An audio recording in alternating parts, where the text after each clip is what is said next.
السلام علیکم یا سید امیر حمزہ، السلام علیکم یا سید امیر حمزہ، السلام علیکم یا سید امیر حمزہ، السلام علیکم یا سید امیر حمزہ، جرت بہادری کا نشان امیر حمزہ، امیر حمزہ عدل و انصاف کا نشان امیر حمزہ۔ یہ سامنے اگر آپ دیکھیں تو دو قبریں آپ لوگوں کو واضح طور پر دکھائی دیں گی۔ تھوڑا سا قریب ہو جائیں آگے تاکہ آپ لوگوں کو واضح نظر آ جائے۔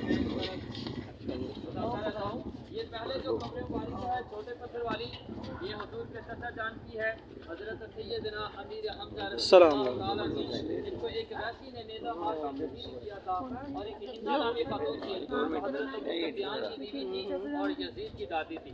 انہوں نے ان کے سینے کو چاک کیا اور اندر سے کلیجے کو نکالا اور چبانا شروع کر دیا۔ جب ان کے کلیجے کو چبا نہ سکی پھر ان کے جسموں کے ٹکڑے کیے اور ان کا ہار بنا کے اپنے گلے میں پہنے، اور کہنے لگی کہ میں نے اپنے بابا کا بدلہ لیا۔ اللہ معاف فرما۔ اور پیچھے والی جو قبر مبارک بڑے پتھر آپ کو گول سا بڑا سا پتھر دکھائی دے رہا ہے، وہ ہے حضرت مصعب بن عمیر رضی اللہ تعالیٰ عنہ، السلام علیکم اور حضرت جیش رضی اللہ تعالیٰ عنہ۔ حضرت مصعب بن عمیر رضی اللہ تعالیٰ وہ صحابی رسول ہیں جن کا چہرہ مبارک پیارے آقا کریم صلی اللہ علیہ وسلم سے بہت زیادہ مشابہت رکھتا تھا، جن کے شہید قافلہ باؤ سے سلام پیش کرتا ہوں، جو سامنے ہیں ان کو سلام پیش کرتا ہوں۔ یا سید امیر حمزہ رحمۃ اللہ علیہ، قافلہ باؤ کا درود و سلام پیش کرتا ہوں۔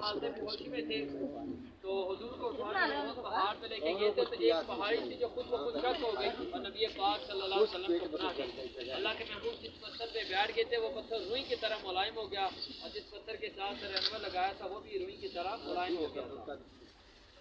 اور آگے ایک چھوٹی سی چار دیواری بائیں ہاتھ کی جانب آگے ہے، بتایا جاتا ہے کہ باقی جو صحابہ کرام ہیں وہاں پہ آرام فرما ہے سارے، تو یہاں پہ سلام پیش کیا سب نے۔